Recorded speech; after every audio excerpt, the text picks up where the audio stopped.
Tank lorry শ্রমিকদের কর্মবিরতি প্রত্যাহার। খুলনায় ডিপো থেকে 16 জেলায় তেল সরবরাহ শুরু। রেলের রানিং স্টাফরা কাজে ফেরায়। চট্টগ্রাম বন্দর থেকে কন্টেইনার পরিবহন।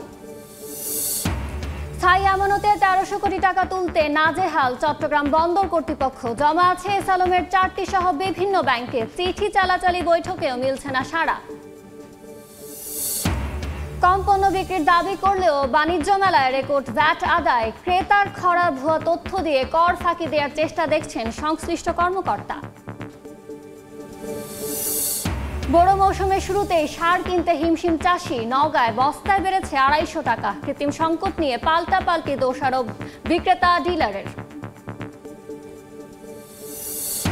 এবং ট্রাম্পের ক্ষমতা নেওয়ার পর যুক্তরাষ্ট্র জুড়ে অবৈধ অভিবাসী ধরতে অভিযান চলছে। ব্যাপক ধরপাকড়, দুদিনেই আটক 2000। চরম উৎকণ্ঠায় প্রবাসী বাংলাদেশিরা।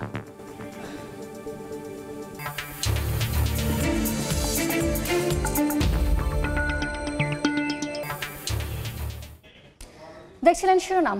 আমন্ত্রণ জানাচ্ছি দেশ ও দেশের বাইরের অর্থ বাণিজ্যের নানা খবর নিয়ে আমাদের নিয়মিত আয়োজন এ সময়ের বাণিজ্যে। আপনাদের সঙ্গে আছি আমি ইয়ানুর শিফাত। প্রশাসনের আশ্বাসে 3 দিন পর কর্মবিরতি থেকে সরে এলেন খুলনার ট্যাঙ্ক লরি মালিক শ্রমিকরা। ডিপো থেকে শুরু হয়েছে তেল উত্তোলন। সকাল 8টায় পদ্মা, মেঘনা, যমুনা অয়েল ডিপো থেকে তেল উত্তোলনের পাশাপাশি 16 জেলায় সরবরাহ শুরু হয়েছে। শ্রমিক নেতারা জানান, প্রশাসনের দাবি মানার আশ্বাসে ও জনভোগান্তির কথা চিন্তা করে কর্মবিরতি স্থগিত করেছেন তারা। খুলনা বিভাগীয় ট্যাঙ্ক লরি শ্রমিক ইউনিয়নের সাধারণ সম্পাদক আলী আজিমকে রোববার দুপুরে আটক করে পুলিশ। বিএনপির অফিস ভাঙচুরের মামলায় জামিন নামঞ্জুর করে তাকে কারাগারে পাঠিয়েছেন আদালত। কর্মবিরতির কারণে জ্বালানি তেল শূন্য হয়ে পড়ে খুলনার অধিকাংশ পেট্রোল পাম্প।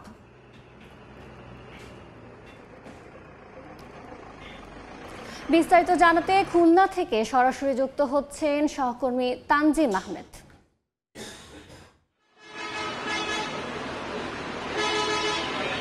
টানা 3 দিন কর্মবিরতির পরে চতুর্থ দিনে ট্যাঙ্ক লরি শ্রমিকদের যে কর্মবিরতি স্থগিত, তার ফলে স্বাভাবিক হতে শুরু করেছে খুলনার খালিশপুরে অবস্থিত যে 3টি পদ্মা, মেঘনা, যমুনা অয়েল ডিপো রয়েছে সেখানের কার্যক্রম। অর্থাৎ এখান থেকে যে তেল, সেই তেল উত্তোলন করা হচ্ছে এবং উত্তোলনকৃত তেল খুলনা সহ মোট 16টি জেলায় যায়। সেই সব জেলার পাম্পগুলোতে, পেট্রোল পাম্পগুলোতে সরবরাহ করা হচ্ছে। অর্থাৎ আমরা একটি অয়েল ডিপোতে রয়েছে, সেখানে কিন্তু একদম স্বাভাবিক যে দৈনন্দিন কর্মব্যবস্থা সেটি আমরা দেখতে পাচ্ছি। অর্থাৎ একের পর এক ট্যাঙ্ক লরি আসছে, সেগুলিকে তেল বোঝাই করা হচ্ছে এবং তেল নেওয়া শেষে এই ট্যাঙ্ক লরিগুলো আসলে বের হয়ে নিজ নিজ গন্তব্যে চলে যাচ্ছে। এবং এর ফলে যে ট্যাঙ্ক লরি শ্রমিকদের কর্মবিরতির ফলে যে ধরনের একটি স্থবিরতার শঙ্কা করা হচ্ছিল, অর্থাৎ গতকাল সন্ধ্যার পর থেকে আজকে সকাল পর্যন্ত কিন্তু আসলে বিভিন্ন যে পেট্রোল পাম্পগুলো ছিল খুলনা সহ অন্যান্য জেলা, সেখানে তেল শূন্য হয়ে পড়তে শুরু করে পেট্রোল পাম্পগুলো। এর ফলে যেসব যানবাহন চালকরা ছিলেন তারা অনেককে এসে আমরা ফিরে যেতেও দেখেছি। তবে 8টার পরে যেহেতু তেল উত্তোলন শুরু হয় এবং এর 1 থেকে 1.5 ঘন্টা অর্থাৎ 9টার পর থেকে স্থানীয় যে পেট্রোল পাম্পগুলো সেখানে তেল পাওয়া শুরু হয় এবং আর কিছুটা বেশি সময় পরে আসলে একটু দূরবর্তী যেসব পেট্রোল পাম্পগুলো রয়েছে সেখানেও তেল পৌঁছে গেছে এবং সেখান থেকে যারা চালকরা রয়েছেন, যানবাহন চালকরা, তারা তেল নিতে পারছেন বলে আমরা খবর পেয়েছি। এর ফলে আসলে একটু জানিয়ে রাখতে চাই, গত রোববার খুলনার বিভাগীয় ট্যাঙ্ক লরি শ্রমিক ইউনিয়নের যিনি সাধারণ সম্পাদক রয়েছে আলী আজিম, তাকে গ্রেফতার করে পুলিশ। তাকে বিরুদ্ধে আসলে 21 আগস্টের একটি অফিস ভাঙচুর মামলা করা হয়। সেই মামলাকে তাকে আটক করে গত সোমবার এবং মঙ্গলবার জামিনের আবেদন করা হয়। আদালত 2 দিন আসলে জামিনের আবেদন নামঞ্জুর করে তাকে কারাগারে পাঠান। এর ফলে কিন্তু আসলে অনির্দিষ্টকালের একটি কর্মবিরতির ডাক দেয় যারা এখানে নেতারা রয়েছেন শ্রমিক ইউনিয়নের তারা। তবে প্রশাসনের সাথে দীর্ঘ দফায় দফায় বৈঠকের পরে গতকাল রাতের পরে আসলে তারা সিদ্ধান্তে আসতে শুরু করেন যে আসলে জনভোগান্তির কথা চিন্তা করে এবং প্রশাসন তাদেরকে যেহেতু পাশে থাকবেন বলে সহযোগিতা করার আশ্বাস দিয়েছেন, সেই আশ্বাসে ভরসা রেখে তারা কর্মবিরতি স্থগিত করেছেন। তবে যারা নেতারা রয়েছেন এখানে ট্যাঙ্ক লরি শ্রমিক ইউনিয়নে, তাদের সাথে আমরা কথা বলেছি। তারা বলছেন তাদের যে দাবি, সেই দাবি যদি আদায় না হয় এবং প্রশাসনের পক্ষ থেকে যে ধরনের সহযোগিতার আশ্বাস দেওয়া হয়েছে সেই আশ্বাস যদি আসলে পূরণ করা না হয়, সেক্ষেত্রে হয়তো তারা পুনরায় আবারও কর্মবিরতির ডাক দিতে পারেন। এবং আসলে আসলে একটু বলে রাখতে এই যে খুলনার যে তিনটি খালিশপুরে অবস্থিত তিনটি পদ্মা, মেঘনা এবং যমুনা অয়েল ডিপো রয়েছে, সেখান থেকে কিন্তু আসলে 16টি জেলায় এই তেলটি যায় এবং এই তেলটি আসলে যদি আরো দীর্ঘ সময় বন্ধ থাকে তাহলে কিন্তু জনভোগান্তি আরো চরমে পৌঁছাতো। তবে এই মুহূর্তে আসলে সর্বশেষ যে খবর, সেখানে জনভোগান্তি এখন হচ্ছে না। পেট্রোল পাম্পগুলোতে যারা যানবাহন চালনা করেছেন তারা স্বাভাবিক দিনের মতো তেল পাচ্ছেন। তো খুলনা থেকে ট্যাঙ্ক লরি শ্রমিকদের যে কর্মবিরতি স্থগিতের খবর এবং তেল সরবরাহ স্বাভাবিক হওয়া শুরু হয়েছে, আমার কাছে এই ছিল সর্বশেষ। খুলনা থেকে সরাসরি যুক্ত হয়েছিলেন সহকর্মী তানজিম আহমেদ। এদিকে রেলের রানিং স্টাফদের কর্মবিরতি প্রত্যাহার হয়। চট্টগ্রাম বন্দর থেকে রেলপথে পণ্য বোঝাই কন্টেনার ও তেল পরিবহন শুরু হয়েছে। এই মুহূর্তে বন্দর এলাকায় আছেন রিপোর্টার ফেরদৌস লিপি, সরাসরি যাচ্ছি তার কাছে। চট্টগ্রাম বন্দরে যেসব কন্টেনারবাহী ট্রেন আটকা পড়েছিল সেগুলো কিন্তু ছেড়ে যেতে শুরু করেছে। বিশেষ করে গতকাল মঙ্গলবার কিন্তু 3টি ট্রেন, কন্টেনারবাহী ট্রেন চট্টগ্রাম বন্দর থেকে যাওয়ার কথা ছিল, সেগুলো যেতে পারেনি। আজকে সকাল থেকে কিন্তু সেগুলো যাওয়ার প্রস্তুতি নিচ্ছে এবং আপনারা দেখতে পাচ্ছেন যে বিভিন্ন ইয়ার্ড থেকে যে কন্টেনারগুলো আছে সেই কন্টেনারগুলো কিন্তু ট্রেনের মাধ্যমে এই যে রেলের যে স্থাপনাগুলো আছে সেখানে স্থানান্তর করা হচ্ছে এবং তারপরে এখানকার যারা কাজ করছেন তাদের সাথে কথা বলেছি, তারা বলছেন যে এই কাজটা সম্পূর্ণ হলে এই কন্টেনারবাহী ট্রেনগুলো ছেড়ে যাবে। এবং এর আগে যেহেতু রেলের স্টাফদের ধর্মঘটটা সোমবার মধ্যরাতে শুরু হয়েছিল, সোমবার মধ্যরাতে কিন্তু কন্টেনারবাহী এবং তেলবাহী আরও 4টি ট্রেন যেতে পারেনি, সেগুলো আজকে চলে যাবে। এবং একইভাবে ঢাকার আইসিডি থেকে কিন্তু কন্টেনারবাহী কোনো ট্রেন চট্টগ্রাম বন্দরে আসতে পারেনি, সেগুলো আশা করা হচ্ছে যে আসলে আসা শুরু করবে। তো অর্থাৎ যে 1 বা 1.5 দিন যে কর্মবিরতি, সেটার কারণে আসলে তেমন কোনো প্রভাব চট্টগ্রাম বন্দরে এখনো পর্যন্ত কন্টেনার পরিবহনে পড়েনি। বিশেষ করে আপনারা জানেন যে চট্টগ্রাম বন্দরের আমদানি রফতানির প্রায় 3% কিন্তু এই যে ট্রেনের মাধ্যমে কন্টেনার পরিবহন হয়ে থাকে। অর্থাৎ সেটা যদি আমরা ধরি, প্রতিদিন গড়ে 100 থেকে 120টি ইউএস কন্টেনার এই ট্রেনে করে পরিবহন হয়। তবে আশঙ্কা করা হচ্ছিল যদি কর্মবিরতি প্রত্যাহার না করা হয়, বিশেষ করে কন্টেনার পরিবহন এবং সেই কন্টেনারগুলো মাদার ভেসেলে তুলে এবং সেগুলো যে রফতানি কিংবা আমদানি, সেই প্রক্রিয়াটা কিছুটা বাধাগ্রস্ত হওয়ার একটা আশঙ্কা তৈরি হয়েছিল। তবে যেহেতু ধর্মঘট প্রত্যাহার হয়েছে এবং এই 1-2 দিনে কিন্তু আসলে তেমন একটা প্রভাব পড়েনি এবং কন্টেনারগুলো যেগুলো আসলে গত সোমবার মধ্যরাত থেকে অর্থাৎ গতকাল মঙ্গলবার এই 1.5 দিনে যেতে পারেনি, সেগুলো আজকে সকাল থেকে চলাচল শুরু করেছে। অর্থাৎ জটের কিংবা যে জটিলতার আশঙ্কা যেই করা হচ্ছিল সেটা হচ্ছে না। অর্থাৎ বলা যাচ্ছে যে আমদানিকারক কিংবা রফতানিকারক আছেন তারা অনেকটা স্বস্তির মধ্যে আছেন এবং এখানে যারা এখন কন্টেনারগুলো পরিবহনের কাজের সাথে যুক্ত তারা বলছেন যে হয়তো ঘন্টা খানেকের মধ্যে এই যে পরিবহন, এখানে আমরা দেখেছি যে যে কন্টেনারগুলো তোলা হয়েছে সেগুলো ছেড়ে যাবে। তো এই ছিল আমার কাছে এখনো পর্যন্ত চট্টগ্রাম বন্দর থেকে সর্বশেষ। সরাসরি যুক্ত ছিলাম চট্টগ্রাম বন্দরে। দর্শক, 4 দিন পর বন্ধ থাকা ডিপো থেকে তেল উত্তোলন শুরু হয়েছে। 27 ঘন্টা পর চট্টগ্রাম বন্দর থেকে রেলপথে শুরু হয়েছে পণ্য বোঝাই কন্টেইনার ও তেল পরিবহন। কিন্তু দেশের অর্থনীতিতে এই কর্মবিরতির প্রভাব কতটা পড়েছে, কতটা পড়বে, নেতিবাচক প্রভাব প্রশমিত করতে অগ্রাধিকার ভিত্তিতে কি করা দরকার, এই বিষয়ে আলোচনার জন্য আমাদের সঙ্গে ভার্চুয়ালি যুক্ত হয়েছেন খুলনা বিশ্ববিদ্যালয়ের অর্থনীতি ডিসিপ্লিনের সহযোগী অধ্যাপক নিশাত নাসরিন। ম্যাম, এই সময়ের বাণিজ্যে আপনাকে স্বাগত। ধন্যবাদ আপনাদের। এই ধরনের কর্মবিরতি আমাদের অর্থনীতিতে কেমন প্রভাব ফেলে বলে আপনার মনে হয়? আসলে কর্মবিরতি যে কোনো রাষ্ট্রের জন্য বা যে কোনো অর্থনীতির জন্যই আসলে নেতিবাচক প্রভাব পড়ে, এটা বলার কোনো অপেক্ষা রাখে না এবং এর জন্য কোনো বিশেষজ্ঞের দরকার নাই। কিন্তু অর্থনীতির একজন ছাত্র হিসেবে আমি যেটা বলতে পারি, এ ধরনের কর্মবিরতি আমাদের অর্থনীতিতে সুদূর প্রসারী প্রভাব ফেলে। একটা হচ্ছে শর্ট রানে আর একটা হচ্ছে লং রানে। আমি যদি শর্ট রানের কথা চিন্তা করি, আমরা দেখবো আসলে এই বিগত 4 দিনের কথা যদি আমি বলি, আমি আমার নিজস্ব পরিবহনের জন্য আমি যখন তেল আনতে গিয়েছি, আমি দেখেছি যে আসলে ওদের স্টকে কোনো তেল নাই এবং যার কারণে হচ্ছে আমাকে কয়েকটা স্টেজ ঘুরে ঘুরে আসলে দেখতে হয়েছে তেল আছে কিনা। এবং সে সময় দেখেছি আসলে লম্বা লাইন গাড়ির এবং সেখানে ট্রাক থেকে শুরু করে বাস থেকে শুরু করে এবং আমাদের পার্সোনাল গাড়ি যেগুলো আছে সেগুলোও আসলে একটা লম্বা লাইন দেখেছি, যেটা আমাদের আসলে ব্যক্তিগতভাবে যদি বলি, এটা ব্যক্তি পর্যায় থেকে মানে পারিবারিক পর্যায় থেকে এবং রাষ্ট্রীয় পর্যায়ে আসলে বড় ধরনের ভূমিকা রাখছে, প্রভাব ফেলছে। যেমন আমি যদি বলি অর্থনীতির ক্ষেত্রে, তাহলে অবশ্যই এটা পণ্য পরিবহন এবং সেবার ক্ষেত্রে একটা বড় ধরনের বিরূপ প্রভাব ফেলে। যেটা আমরা জানি যে কাঁচামাল সরবরাহ একটা অর্থনীতির মূল চালিকা শক্তি, কিন্তু আমি যদি বলি সেটা হচ্ছে এনার্জি সেক্টর। তো সেখানে তেল পরিবহন আসলে মুখ্য ভূমিকা পালন করে, যে পণ্য পরিবহনের জন্য আমাদের আসলে জ্বালানির প্রয়োজন। তো পণ্য এক জায়গা থেকে আরেক জায়গায় যখনই না যেতে পারছে, তখনই আসলে আমাদের আপনি জ্বালানির কথা বলছিলেন, এতে আমাদের কৃষি খাতে এবং শিল্প খাতে কেমন প্রভাব ফেলছে বলে মনে হচ্ছে? ধন্যবাদ। আসলে আমাদের কৃষি খাত, এখন আমরা জানি যে বোরো মৌসুম চলছে এবং এখানে এই সময়ে আসলে ধান লাগানোর সিজন চলতেছে, এবং সেখানে আমরা জানি যে সেচের জন্য একটা বড় ধরনের জ্বালানির শক্তির প্রয়োজন হয়। তো বিগত এই কয়েকদিনের কর্মবিরতি এবং এর প্রভাবে যদি আমি বলি, তাহলে এই জ্বালানির প্রভাবে, জ্বালানি সংকটের কারণে, জ্বালানি তেলের সংকটের কারণে আসলে আমাদের এই উৎপাদনে একটা বড় ধরনের হুমকি তৈরি হয়েছে। এই 4 দিনের কথা বলবো, এবং সামনে এর যে লং টার্ম ইফেক্টটা, সেটা আমরা আসলে পরবর্তীতে দেখতে পারি, যে মার্কেট প্রাইস যে হাইক হবে সেটা আমরা সহজেই অনুমান করতে পারি। কারণ চাল আমাদের পকেটে টাকা দিয়ে কিনতে হবে, এবং সেই টাকাটা আসলে এখন থেকে কম্পারেটিভলি অনেক বেশি পরিমাণ টাকা দিয়ে আমাদের কেনা লাগতে পারে। শিল্পের ক্ষেত্রেও একই জিনিস প্রযোজ্য, যে আমাদের শিল্প আসলে কাঁচামাল নির্ভর। আমাদের বিভিন্ন জেলা থেকে আসলে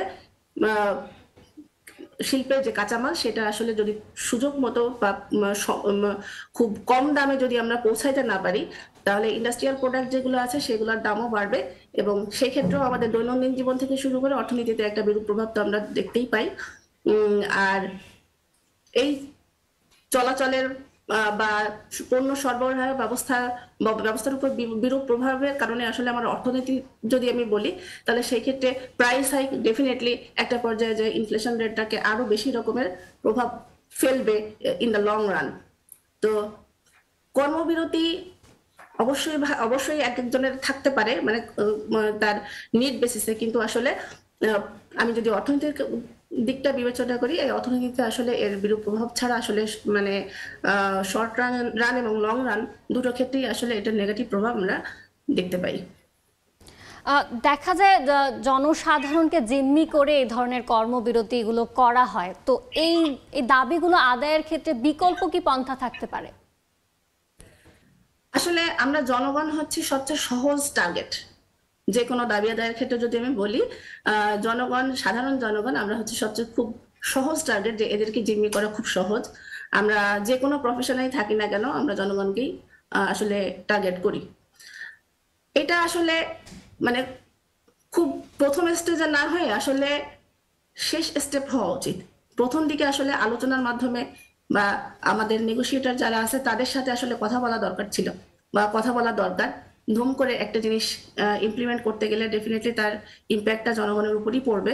সেটা না করে যদি আমরা মধ্যস্থতাকারীদের সহায়তা নেই, যেমন আমাদের এই ক্ষেত্রে যদি বলি, এনাদের একটা সংগঠন আছে, সেই সংগঠনকে যদি সরকারের জ্বালানি মন্ত্রণালয়ের সঙ্গে বা পরিবহন মন্ত্রণালয়ের সঙ্গে যারা আছেন তাদের সঙ্গে যদি যোগাযোগ করে মিনিমাইজ করা যায় তো জিনিসটা, তাহলে হয়তোবা এই নেগেটিভ ইফেক্ট আমাদের আসলে দেখা লাগতো না। তো কোনো কিছু আসলে করার আগে মানে বিকল্প পথ আগে বাতলানো উচিত, যে আসলে জনগণকে হ্যারাস না করে আসলে অন্যভাবে, অন্য পন্থায় যেটাকে কাজ সহজ করে দেয়, সেই পন্থাটা আসলে বেছে নেওয়াটা অধিক যুক্তিযুক্ত। আমি সাধারণ জনগণ হিসেবে যদি বলি, তাহলে ডেফিনেটলি আমি সব প্রফেশনাল লোককেই বলবো, হোক সে শ্রমিক, হোক সে শিক্ষক, হোক সে ডাক্তার, জনগণকে জিম্মি করার আগে অন্য পন্থায় এটাকে সমাধান করার যায় কিনা সেই উপায়গুলোকে একটু বাতলানো উচিত। চট্টগ্রাম ও খুলনা হচ্ছে অর্থনীতির প্রাণকেন্দ্র। এই অঞ্চলটিতে শান্তিপূর্ণ পরিবেশ কতটা গুরুত্বপূর্ণ? আমরা অর্থনীতিতে আমরা যেটা পড়ি সেটা হচ্ছে যে অর্থনীতিকে সচল বা অর্থনীতিকে আরো শক্তিশালী করার জন্য শান্তিপূর্ণ পরিবেশটা একটা ওয়ান অফ দ্য ডিটারমিনেন্ট। তো খুলনা এবং চট্টগ্রাম, আপনি জানেন খুলনা ইন্ডাস্ট্রিয়াল জোন হিসেবে বিখ্যাত ছিল একটা সময়, যদিও এখন ওইভাবে নাই, কিন্তু তারপরও এটা এখনো অর্থনীতিতে যেভাবে প্রভাব ফেলে বা ভূমিকা রাখে, তাহলে এর গুরুত্ব অস্বীকার করার কারণ নাই। এর অন্যতম কারণ হচ্ছে আমাদের মোংলা পোর্ট, যেটা থেকে আসলে অনেক পণ্য আসলে দেশের বিভিন্ন জায়গায় পরিবহন করা হয়ে থাকে। একইভাবে চট্টগ্রাম আমরা জানি যে এটা বাণিজ্যিক রাজধানী বাংলাদেশের, যে বাণিজ্যিক রাজধানী থেকে আসলে বাণিজ্যের জন্যই এই দুটা পোর্ট এলাকা আমাদের জন্য গুরুত্বপূর্ণ।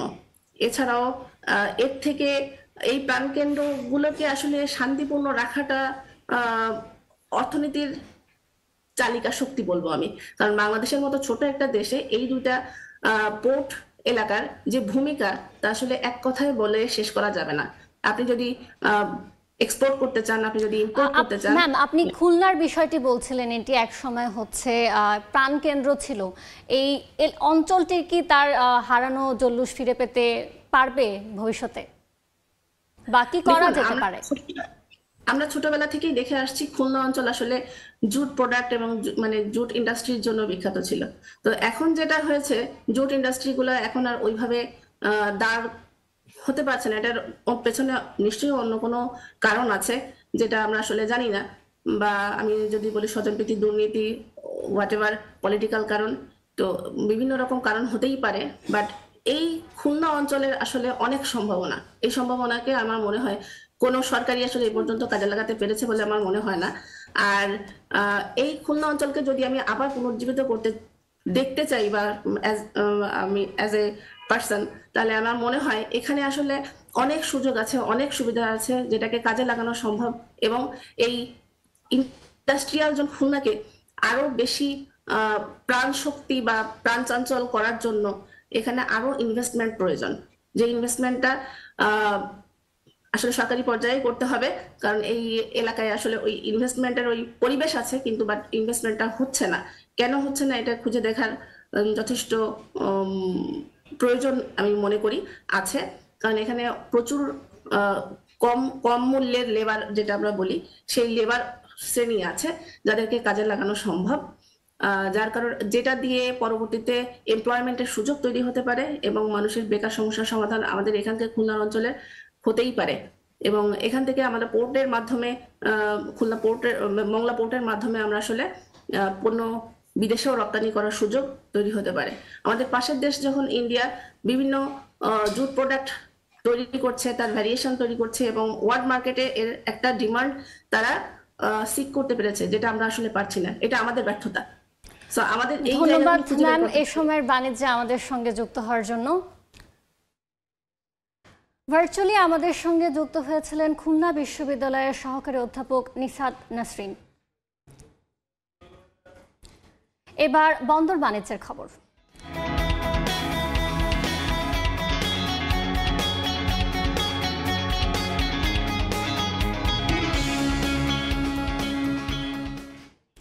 চট্টগ্রাম বন্দরের স্থায়ী আমানত হিসেবে বিভিন্ন ব্যাংকে রাখা ১৩০০ কোটি টাকার ভবিষ্যৎ ক্রমশ অনিশ্চিত হয়ে পড়েছে। ডিসেম্বরের মধ্যে টাকা পরিশোধের প্রতিশ্রুতির মাঝে ফেরত পেয়েছে মাত্র ১৮ কোটি টাকা।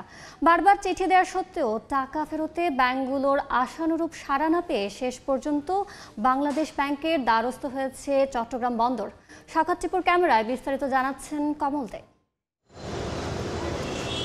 চট্টগ্রাম বন্দরের হিসাব বিভাগের তথ্য অনুযায়ী সাবেক অ্যাসালমের মালিকানাধীন 4টি ব্যাংকের 927 কোটি টাকা সহ স্থায়ী আমানত হিসেবে বিভিন্ন ব্যাংকের শাখায় অন্তত 1300 কোটি টাকা আটকে আছে। গত বছরের সেপ্টেম্বর মাস থেকে চিঠি দেওয়ার পাশাপাশি শীর্ষ কর্মকর্তাদের সঙ্গে বৈঠক করে স্থায়ী আমানত নগদায়নের অনুরোধ জানিয়ে আসছে বন্দর কর্তৃপক্ষ।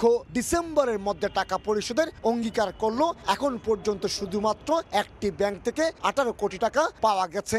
এই অবস্থায় টাকা ফেরত পাওয়ার সহযোগিতা চেয়ে বাংলাদেশ ব্যাংকের গভর্নরের কাছে চিঠি দেওয়া হয়েছে। গত ডিসেম্বর পর্যন্ত সময় চেয়েছিল, পরে আবার টাইম পিটিশন দিয়েছে। তো মূলত তারা টাকাটা দিতে এখন গড়িমসি করছে। বাংলাদেশ ব্যাংক যেহেতু ব্যাংকগুলোর গ্যারান্টার, সেই হিসেবে বাংলাদেশ ব্যাংকের হস্তক্ষেপ আমরা কামনা করেছি। বাংলাদেশ ব্যাংকের নির্দেশনা অনুযায়ী মোট আয়ের 50% সরকারি ব্যাংকে এবং বাকি 50% বেসরকারি ব্যাংকে স্থায়ী আমানত হিসেবে রাখতে হয়। সেই অনুযায়ী বেসরকারি ব্যাংকে রাখা 1300 কোটি টাকা নিয়ে চরম বেকায়দায় পড়েছে চট্টগ্রাম বন্দর কর্তৃপক্ষ। মূলত আমদানি রপ্তানি বাণিজ্যের কন্টেনার পণ্য হ্যান্ডেলিং এর পাশাপাশি বিভিন্ন স্থাপনা ভাড়া দিয়ে বছরে প্রায় 4000 কোটি টাকা আয় করে বন্দর কর্তৃপক্ষ। এর মধ্যে নিজস্ব খরচ মিটিয়ে বছরে অন্তত 1000 কোটি টাকা জমা হিসেবেই থাকছে।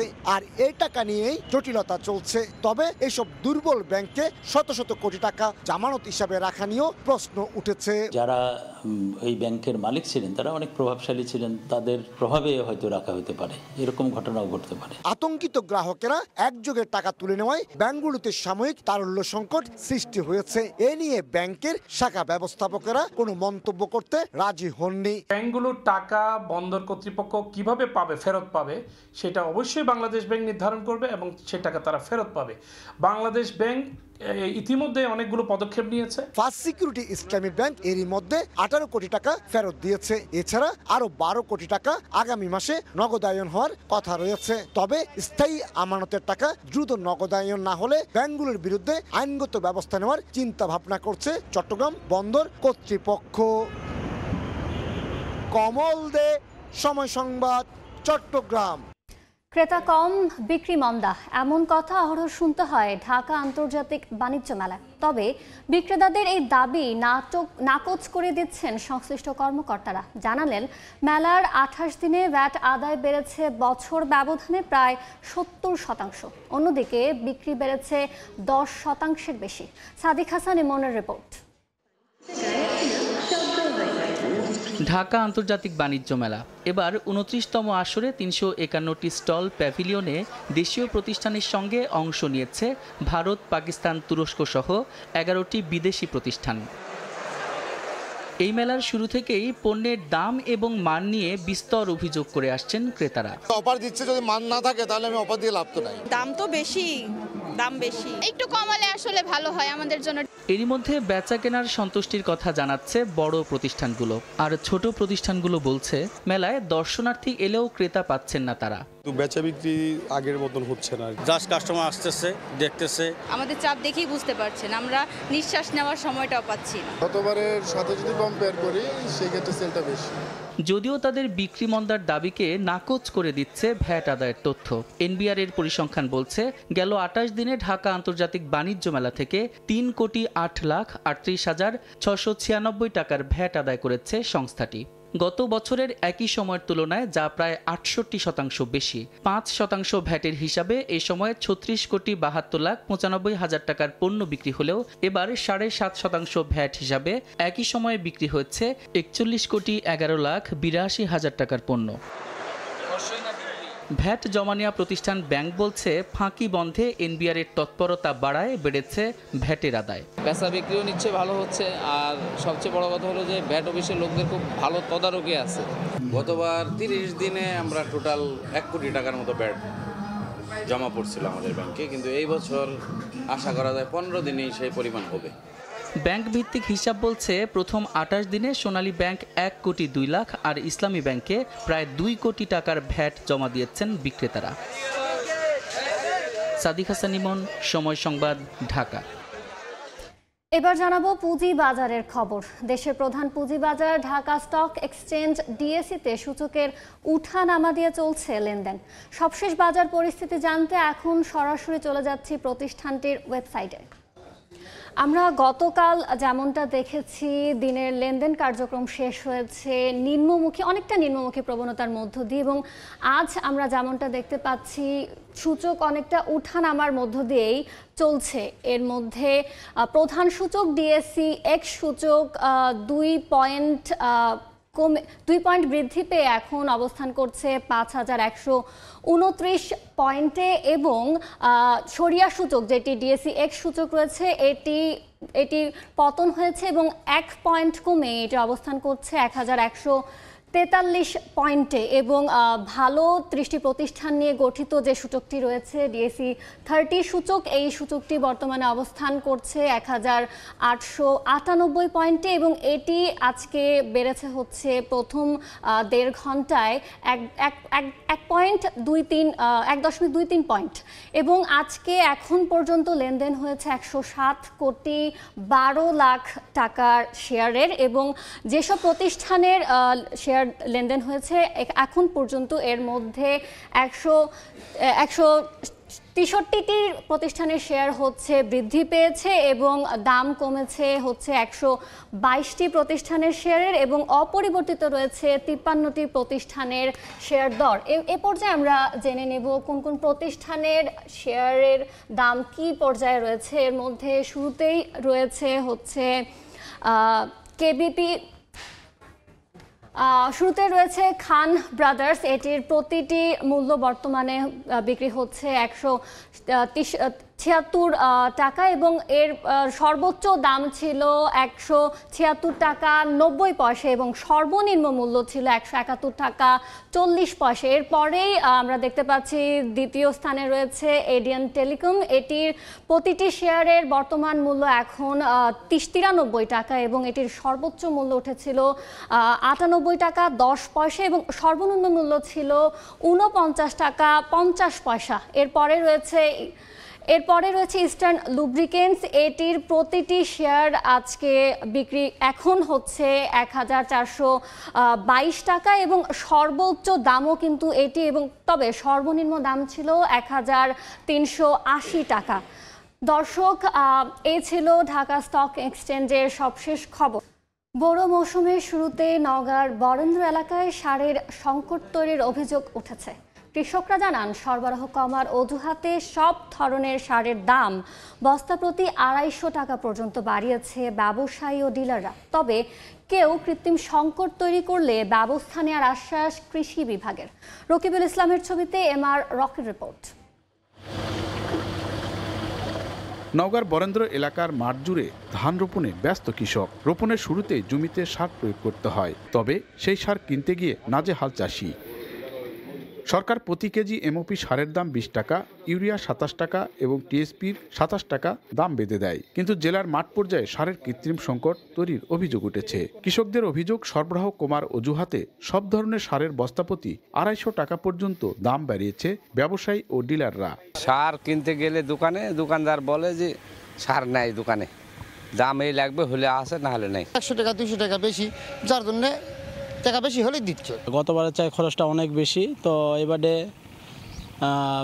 ধানের দামটা একটু বেশি রাখলে কৃষকরা বাঁচবে। এদিকে সারের দাম বৃদ্ধি নিয়ে পাল্টাপাল্টি অভিযোগ করছেন ডিলার ও খুচরা ব্যবসায়ীরা। বলতেছে বরাদ্দ আছে, মাল স্লো আসতেছে, বাজারে চাহিদা হয়ে গেছে বেশি, আমরা মেকআপ দিতে পারতেছি না। কিছু অসাধু ব্যবসায়ী যারা আছে তারা যদি এই সুযোগ নিয়ে থাকে, সরকারি বেসরকারি দোকানদার যারা খুচরা বিক্রি করে তারা এই সুযোগ নিতে পারে। আর কেউ কৃত্রিম সংকট সৃষ্টি করলে ব্যবস্থা নেওয়ার গতানুগতিক আশ্বাস কৃষি বিভাগের। সরকার যে নির্ধারিত মূল্যে সেই মূল্যে বিক্রি হচ্ছে এবং এ ব্যাপারে আমরা সজাগ দৃষ্টি রাখছি যাতে সরকার নির্ধারিত মূল্যের চেয়ে বেশি মূল্যে বিক্রি না হয়। বিএডিসির 207 জন ও বিসিআইসির 127 জন নিবন্ধিত ডিলার নওগাঁয় সার সরবরাহে কাজ করছেন। জানুয়ারি থেকে মার্চ পর্যন্ত জেলায় 76,000 মেট্রিক টন ইউরিয়া, ডিএপি ও এমওপি সারের বরাদ্দ দেওয়া হয়েছে। MR রকি, সময় সংবাদ, নওগাঁ।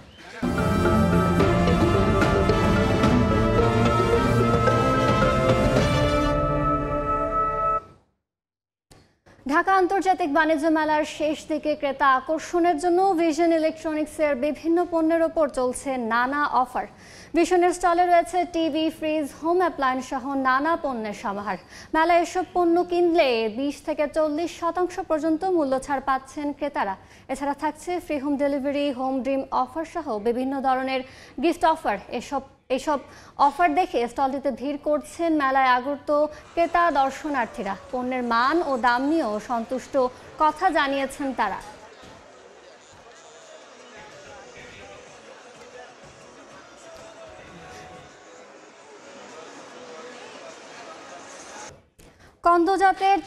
জাতের চাষ শেষে নাটোরে রোপণ করা হচ্ছে বীজ পেঁয়াজের চারা। তবে ফলন ভালো হলেও হাসি নেই কৃষকের মুখে। তারা জানান, ভরা মৌসুমে ভারত থেকে আমদানি করায় বাজারে কমে গেছে দাম। ন্যায্য মূল্য নিশ্চিতে আগামী 3 মাস আমদানি বন্ধের দাবি তাদের। আল মামুনের পাঠানো তথ্য, রকুনুজ্জামানের ছবিনের রিপোর্ট।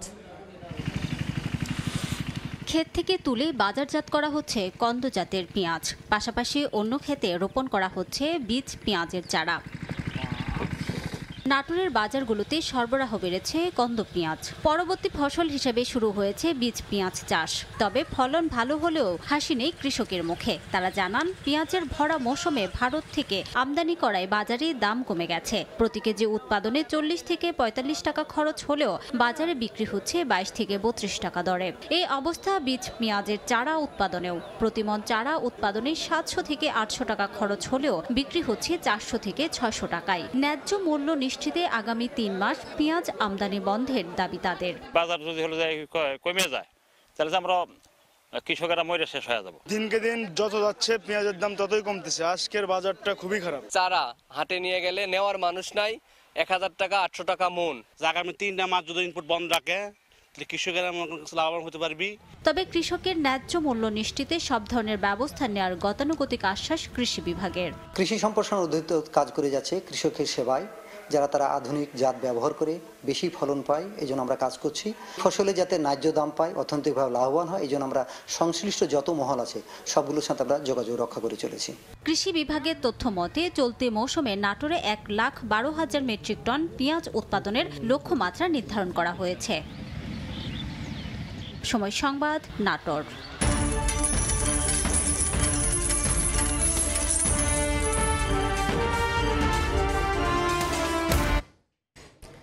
বিশ্ববাজারে নিম্নমুখী রয়েছে সব ধরনের জ্বালানির দাম। তবে চলতি বছরের জানুয়ারি-মার্চ এই 3 মাসে কয়লা, প্রাকৃতিক গ্যাসের দাম বাড়ার পূর্বাভাস দিয়েছে মার্কিন গবেষণা সংস্থা ট্রেডিং ইকোনমিক্স।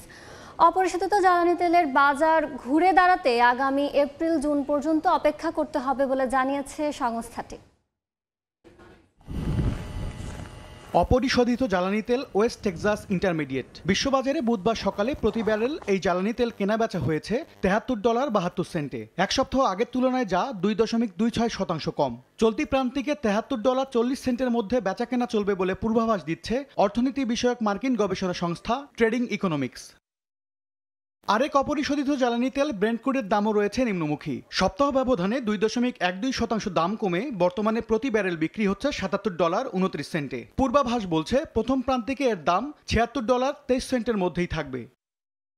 মঙ্গলবারের তুলনায় বুধবার কিছুটা ঊর্ধ্বমুখী প্রবণতা দেখা গেছে কয়লার দামে। যদিও এক সপ্তাহ আগের তুলনায় 2.29% কমে প্রতি মেট্রিক টন কয়লা স্পট মার্কেটে বিক্রি হচ্ছে $115। চাহিদা বাড়ায় প্রথম প্রান্তিকেই প্রতি মেট্রিক টন কয়লার দাম বেড়ে দাঁড়াবে $127.54। সপ্তাহ ব্যবধানে ন্যাচারাল গ্যাসের দাম কমেছে 22.10%। বর্তমানে 1.13 ঘনমিটার বিক্রি হচ্ছে $3। পূর্বাভাস বলছে চলতি প্রান্তিকেই এর দাম বেড়ে দাঁড়াবে $3.85। MS আরিফিন, সময় সংবাদ। পানীয়তে রাসায়নিক যৌগ ক্লোরেটের পরিমাণ মাত্রাতিরিক্ত হওয়ায় ইউরোপের সব দেশ থেকে নিজেদের তৈরি পণ্য প্রত্যাহার করে নিচ্ছে কোকা-কোলা কোম্পানি। এরই মধ্যে যুক্তরাজ্য, বেলজিয়াম, নেদারল্যান্ডস, জার্মানি, ফ্রান্স ও লুক্সেমবার্গ থেকে কোক, স্প্রাইট সহ কোম্পানিটির তৈরি পানীয়র ক্যান ও কাচের বোতল সরিয়ে ফেলা হয়েছে। বাকি দেশগুলো থেকেও পণ্য ফিরিয়ে আনার প্রক্রিয়া চলছে বলে জানিয়েছে কোম্পানিটির ইউরোপীয় ইউনিট। গেল বছরের নভেম্বর থেকে ইউরোপের পণ্য প্রত্যাহার শুরু করে কোকা-কোলা। ট্রাম্পের ক্ষমতা গ্রহণের পর যুক্তরাষ্ট্র জুড়ে শুরু হয়েছে অবৈধ অভিবাসী বিরোধী অভিযান। চলছে ব্যাপক ধরপাকড়। গত 2 দিনে 2000-এর বেশি অভিবাসীকে আটক করেছে ট্রাম্প প্রশাসন। অভিযান শুরু হয়েছে বাংলাদেশি অধ্যুষিত নিউ ইয়র্কের শহরেও। এদিকে মার্কিন অনুদান, ঋণ ও অন্যান্য আর্থিক সহায়তা বন্ধে প্রেসিডেন্ট ডোনাল্ড ট্রাম্পের নির্বাহী আদেশ স্থগিত করেছে যুক্তরাষ্ট্রের ফেডারেল আদালত। মঙ্গলবার ট্রাম্পের আদেশটি কার্যকর হওয়ার আগে ফেডারেল আদালতের একজন বিচারক এর কিছু অংশ সাময়িকভাবে স্থগিতের নির্দেশ দেন। নিউ ইয়র্ক থেকে হাসানুজ্জামান সাকির রিপোর্টে বিস্তারিত। সদ্য বিদায়ী বাইডেন সরকারের নীতি থেকে সম্পূর্ণ বিপরীতে চলছে ডোনাল্ড ট্রাম্পের প্রশাসন। মার্কিন অনুদান ও ঋণ সহায়তা বন্ধে সোমবার প্রেসিডেন্ট ট্রাম্প যে নির্বাহী আদেশ দিয়েছিলেন সেই পরিকল্পনার কিছু অংশ স্থগিতের নির্দেশ দিয়েছেন আদালত। মঙ্গলবার প্রেসিডেন্টের আদেশটি কার্যকর হওয়ার আগে ফেডারেল আদালতের একজন বিচারক এ স্থগিতাদেশ দেন। 2024 অর্থবছরে যুক্তরাষ্ট্রের ফেডারেল সরকার প্রায় 10 ট্রিলিয়ন বা 10 লাখ কোটি ডলার ব্যয় করেছে, যার মধ্যে 3 ট্রিলিয়ন ডলারের বেশি অনুদান ও ঋণ হিসেবে বরাদ্দ ছিল। এর মধ্যে কংগ্রেসের অনুমোদন ছিল 6.25 ট্রিলিয়ন বা 6,75,000 কোটি ডলার। তবে এটি স্পষ্ট নয় যে এই পরিমাণ অর্থ শুধু যুক্তরাষ্ট্রের বাসিন্দাদের জন্য বরাদ্দ ছিল নাকি এতে বিদেশি সাহায্য অন্তর্ভুক্ত ছিল। মার্কিন কংগ্রেসের উচ্চকক্ষ সিনেটে ডেমোক্র্যাট নেতা চাক শুমার বলেছেন, কংগ্রেস অনুমোদিত ব্যয় বন্ধ করার অধিকার প্রশাসনের নেই। এই আদেশ বাস্তবায়িত হলে লাখ লাখ মার্কিন নাগরিকের ক্ষতি হবে। তিনি বলেন, বিশ্ববিদ্যালয় থেকে শুরু করে অলাভজনক সংস্থা, দুর্যোগ সহায়তা, স্থানীয় আইন শৃঙ্খলা রক্ষাকারী বাহিনী, বয়স্কদের সহায়তা এবং প্রয়োজনীয় খাদ্য সরবরাহে বিশৃঙ্খলা সৃষ্টি হবে। তবে বিষয়টি মানতে নারাজ white house. Press secretary Karoline Leavitt ব্রিফিংয়ে বলেন, এতদিন মার্কিনীদের করের অর্থ অপচয় হচ্ছিল, এতে জনগণের দৈনন্দিন জীবনের কোনো উন্নতি হয়নি। প্রেসিডেন্ট ট্রাম্প শুধু তার নির্বাচনী নীতিমালা বাস্তবায়ন করেছেন। এদিকে বৈধ কাগজপত্র নেই এমন অভিবাসীদের গ্রেফতারে অভিযান জোরদার করেছে ট্রাম্প প্রশাসন। অভিযান শুরু হয়েছে বাংলাদেশি অধ্যুষিত নিউ ইয়র্ক অঙ্গরাজ্যেও। মঙ্গলবার নিউ ইয়র্ক সিটির বিভিন্ন স্থানে immigration and customs enforcement ICE সদস্যরা অভিযান চালায়। মার্কিন গণমাধ্যমের তথ্য অনুযায়ী গত 2 দিনে যুক্তরাষ্ট্রে 2,000-এরও বেশি অভিবাসন প্রত্যাশীকে গ্রেফতার করা হয়েছে, যা বিগত বাইডেন প্রশাসনের অধীনে প্রতিদিনের গড় গ্রেফতারের সংখ্যার তুলনায় উল্লেখযোগ্য পরিমাণে বেশি। হাসানুজ্জামান সাকি, সময় সংবাদ, নিউ ইয়র্ক। বিশ্বব্যাপী যুক্তরাষ্ট্রের সহায়তা কর্মসূচি স্থগিতের অংশ হিসেবে বন্ধ থাকবে দরিদ্র দেশগুলোতে HIV, যক্ষ্মাসহ জীবন রক্ষাকারী ওষুধের সরবরাহ। এর মধ্যে নির্দেশনা পাঠানো হয়েছে USAID-এর অংশীদারদের কাছে। ফাঁস নথি পর্যালোচনা করে তথ্য জানিয়েছে বার্তা সংস্থা রয়টার্স। বিশেষজ্ঞরা বলছেন, এমন সিদ্ধান্তে মৃত্যু ঝুঁকিতে পড়তে পারে কয়েক কোটি রোগী। বিশ্বব্যাপী যুক্তরাষ্ট্রের সহায়তা কর্মসূচি স্থগিতের খবর আসে দিন কয়েক আগে। ফাঁস হওয়া নথির বরাত দিয়ে যা প্রকাশ পায় আন্তর্জাতিক গণমাধ্যমগুলোতে। এবার সে নথি পর্যালোচনা করে রয়টার্স জানিয়েছে, ট্রাম্প প্রশাসনের নির্দেশনা অনুযায়ী বন্ধ থাকবে USAID-এর আওতায় দরিদ্র দেশগুলোতে HIV, ম্যালেরিয়া, টিউবারকিউলোসিস এবং নবজাতক শিশুদের জীবন রক্ষাকারী ওষুধ সরবরাহও।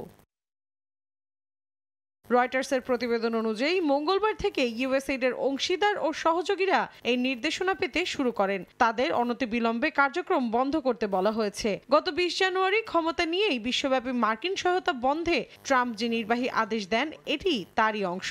যুক্তরাষ্ট্র যেসব দেশে সহায়তা করত সেগুলো পর্যবেক্ষণের সিদ্ধান্ত নিয়েছে ট্রাম্প প্রশাসন। পর্যবেক্ষণ শেষ না হওয়া পর্যন্ত অন্তত আগামী 90 দিন স্থগিত থাকবে সহায়তা কার্যক্রম। এর আগে সোমবার USAID-এর প্রায় 60 জন উচ্চ পদস্থ কর্মকর্তাকে ছুটিতে পাঠায় ট্রাম্প প্রশাসন। এ বিষয়ে শীর্ষ পর্যায়ের মার্কিন পরামর্শক প্রতিষ্ঠান ক্যামোনিক্সকে একটি নির্দেশনা পাঠিয়েছে ট্রাম্প প্রশাসন। কোম্পানিটি USAID-এর হয়ে বিশ্বব্যাপী HIV, ম্যালেরিয়া সহ প্রাণঘাতী বিভিন্ন রোগের ঔষধ সহায়তা পাঠাতো। ক্যামোনিক্স জানায়, ট্রাম্প প্রশাসনের এমন সিদ্ধান্তে বাড়তে পারে HIV-র সংক্রমণ। অনেক বেশি অসুস্থ হতে পারেন রোগীরা। এখানেই শেষ নয়, এসব পদক্ষেপ বিশ্বব্যাপী সহায়তা কার্যক্রমে মারাত্মক প্রভাব ফেলতে পারে বলে আশঙ্কা করছেন বিশেষজ্ঞরা। ওষুধের সরবরাহ বন্ধ হলে উন্নয়নশীল দেশগুলোতে স্বাস্থ্য ও মানবিক সহায়তা খাতে গভীর সংকট দেখা দিতে পারে বলেও উদ্বেগ প্রকাশ করেছেন তারা। মৌসুমী সাথী, সময় সংবাদ। অন্তর্বর্তী সরকারের নেওয়া কোনো পদক্ষেপ এখনো জনজীবনে স্বস্তি আনতে পারেনি বলে পর্যবেক্ষণ তুলে ধরেছে গবেষণা প্রতিষ্ঠান centre for policy dialogue CPD। সকালে রাজধানীর ধানমন্ডিতে প্রতিষ্ঠানটির কার্যালয়ে আয়োজিত এক সংবাদ সম্মেলনে এমন পর্যবেক্ষণ তুলে ধরেন CPD-র নির্বাহী পরিচালক ডক্টর ফাহমিদা খাতুন। এ সময় জানানো হয় অন্তর্বর্তী সরকার আবশ্যকীয় পণ্য সরবরাহের বিভিন্ন পর্যায়ে চাঁদাবাজি, মজুতদারি সহ অনিয়ম বন্ধে কার্যকর পদক্ষেপ নিতে পারেনি। পণ্য সরবরাহ বাড়ানো, সিন্ডিকেট ভাঙতে নজরদারি সুপারিশ করেছে সিপিডি।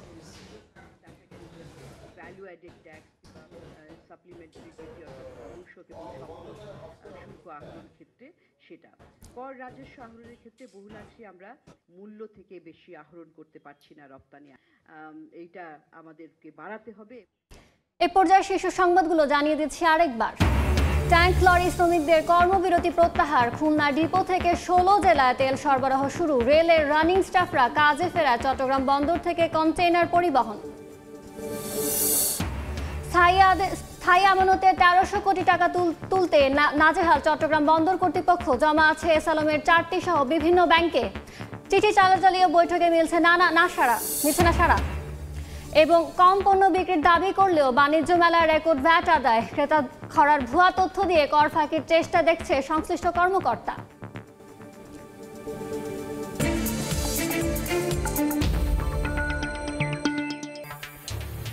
এ ছিল সময়ের বাণিজ্যে, সঙ্গে থাকুন সময়।